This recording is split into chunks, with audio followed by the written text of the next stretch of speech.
नमस्कार। आज हम आए हैं उत्तरी हरिद्वार के गंगा भक्ति आश्रम में।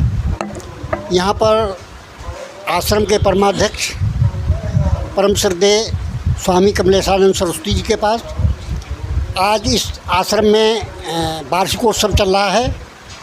यहाँ पर आज अखंड रामचरितमानस का अखंड पाठ शुरू हुआ है। कल पाठ की समाप्ति होगी और परसों यहाँ भंडारे का आयोजन किया गया है, जो प्रतिवर्ष वार्षिकोत्सव पर होता है। महाराज जी ने अपने गुरु जी के जाने के बाद इस आश्रम में क्या क्या नए प्रकल्प शुरू किए हैं, आज वार्ता करते हैं परम श्रद्धेय स्वामी कमलेशानंद सरस्वती जी महाराज जी। महाराज जी, आपने क्या क्या शुरू किया है अपने पूज्य गुरुदेव के बाद में? इससे पहले यहाँ पे क्या क्या प्रकल्प थे और अब आप क्या क्या सेवा प्रकल्पों में आपने वृद्धि की?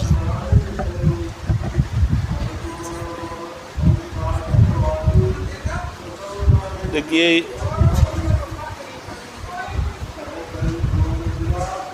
परम पूज्य सदगुरुदेव भगवान ने सन 1980 में इस आश्रम का भूमि पूजन किया, जगह लिया जब, और भूमि पूजन के बाद में गंगा दशहरे पर इसका वार्षिक महोत्सव जो है उन्होंने भूमि पूजन करके मनाया। तब से आज तक 42 वर्ष लगभग हो गए हैं। 42वां वार्षिकोत्सव निरंतर महाराज जी की कृपा से, आशीर्वाद से चला रहा, उनके सानिध्य में चलता रहा।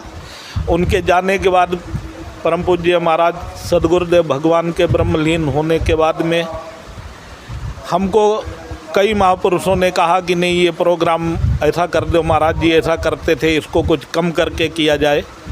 तो हमने कहा कि नहीं, पूज्य सदगुरुदेव भगवान का आशीर्वाद है और उनकी कृपा है, जब तक हमारा जीवन है उनके द्वारा चलाए गए सेवा प्रकल्प कार्यों को कम न करके जितना हमसे बढ़ सकता है उसको बढ़ाने का प्रयास करेंगे। ये उन्हीं का आशीर्वाद होगा और उनकी कृपा से ही, जैसे कि वृंदावन धाम में भी आश्रम का निर्माण हुआ और श्री वृंदावन धाम में केवल एकादशी वाले दिन ही हम लोग फलाहार का जो है खिचड़ी जो है परिक्रमा मार्ग पे वितरण किया करते थे।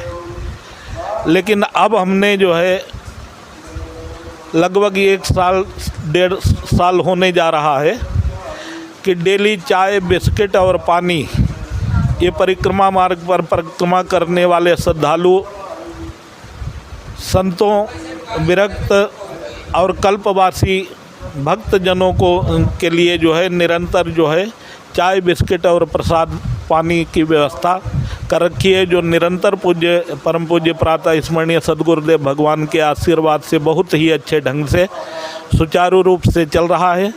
और अब वार्षिक उत्सव जो है इस उसमें आज 28, 29 और 30, 28 को आज श्री रामचरितमानस का पाठ प्रारंभ किया गया, कल समापन होगा और परसों 30 जून को गंगा दशहरा है। गंगा दशहरा वाले दिन विशाल भंडारा प्रातः 9 बजे से और प्रभु इच्छा तक चलेगा।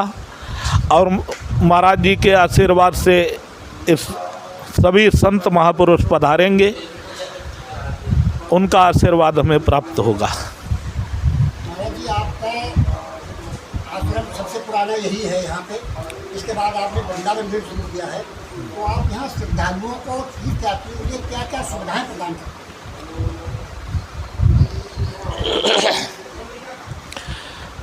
तीर्थ यात्रियों के लिए जैसे शुरू से महाराज जी से जो श्रद्धालु भक्तजन जुड़े हुए हैं, उनको आश्रम में भोजन प्रसाद की व्यवस्था, आवास की व्यवस्था, जिसमें अभी तक जो है हम लोग कोई शुल्क की डिमांड नहीं रखते। जैसे अन्य आश्रमों में कहीं पर्ची कटती है, रसीद कटती है, ऐसा हमारे यहाँ नहीं है। उनके लिए ज़्यादा से ज़्यादा जो है भोजन चाय का प्रबंध किया जाता है और रहने की व्यवस्था की जाती है। श्रद्धालु अपनी स्वेच्छा से जो आश्रम को सेवा समर्पित करते हैं उसी के द्वारा सब किया जाता है। महाराज जी, दैनिक धार्मिक कार्यक्रमों में आप यहाँ कौन कौन से कार्यक्रम आयोजित होते हैं और वर्ष में इसके अलावा बड़े बड़े कार्यक्रम कितने आयोजित करते हैं?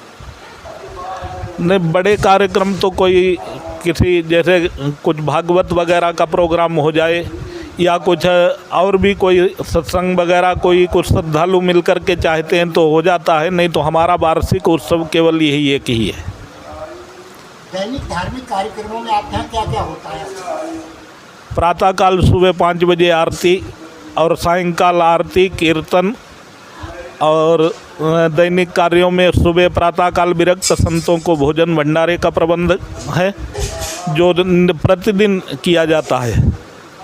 वृंदावन धाम में आपका आश्रम है, वहाँ पे यात्रियों के लिए क्या क्या सुविधाएं देते हैं और क्या आप धार्मिक कार्यक्रम वहाँ वर्ष पर्यंत आयोजित करते हैं? वृंदावन धाम में भी होली पे एक वार्षिक उत्सव होता है और उसके बाद परम पूज्य प्रातः स्मरणीय सदगुरुदेव भगवान की पुण्यतिथि जो है आश्विन नवरात्र में नवमी के दिन हम लोग मनाते हैं। वहाँ विशाल भंडारा होता है और प्रतिदिन वहाँ भी यही चाय बिस्किट और पानी का जो है प्रबंध जो परिक्रमा मार्ग पे आने जाने वाले श्रद्धालुओं के लिए किया जाता है। महाराज जी, हरिद्वार विश्व की धार्मिक राजधानी है और यहाँ वर्ष पर्यंत लक्ष्मी मेले लगते रहते हैं। इसके अलावा कुंभ, अर्धकुंभ और कांवड़ के मेला इत्यादि होते हैं। तो इन पर्वों पर श्रद्धालुओं के लिए आपका क्या विशेष सुविधा है? श्रद्धालुओं के लिए ठहरने की व्यवस्था है और भोजन चाय प्रबंध जो भी और बीच में जो भी कार्यक्रम होते हैं उनको किया जाता है। महाराज जी, गंगा दशहरा का पर्व आ रहा है, तो इस अवसर पर यहाँ बहुत बड़ी भीड़ होगी, बहुत बड़े श्रद्धालु आएंगे। उनको आप श्रद्धालुओं के माध्यम से देश की जनता को क्या संदेश देना चाहते हैं गंगा दशहरा? देखिए, ऐसा है आजकल समाज में जो भौतिकता की चकाचौंध को देखते हुए परिवारों में हम देखते हैं जो विघटन की स्थिति बन रही है। हम लोग यही आपस में भाई भाई पास पास नहीं बैठ पा रहे हैं, पति पत्नी आपस में सामंजस्य नहीं है।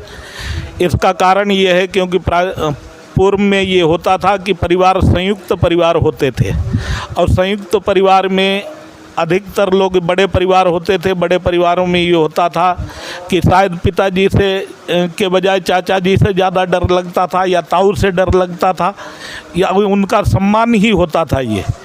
और आज छोटे छोटे परिवार हैं, घरों में एक एक दो दो बच्चे हैं, ना बुआ और चाचा का तो रिश्ता ही समाप्त होता जा रहा है। इसलिए जो है सबसे बड़ी तो समस्या यही है कि आपस में सामंजस्य होना चाहिए।